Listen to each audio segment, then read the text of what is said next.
ត់ញោមញ័រក្នុងចិត្តដានស្រីមិនគិតអាណិតដល់រូបខ្ញុំលួចសំឡឹងអ្នកអានេះពេលស្រីរំខ្ញុំពំទុកព្រួយខ្លួនមួយទ្រូងរែងព្រួយក្រៀមត្រង់ខ្លោចផ្សាយ៉ាងណាប្រាថ្នាសុំតែចិត្តភក្តី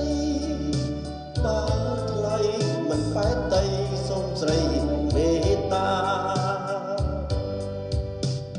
ខ្ញុំឈរគៀនដូចគុណភក្ត្រា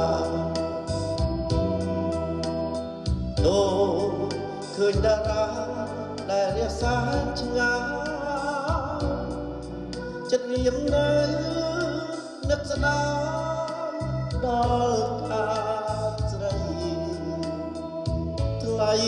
មិនប្រណីបេះដូងកំព្រីអូ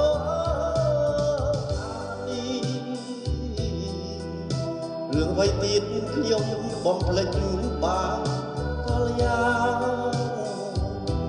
បំភ្លេចមិនបានដោយរឿងហេតុអ្វី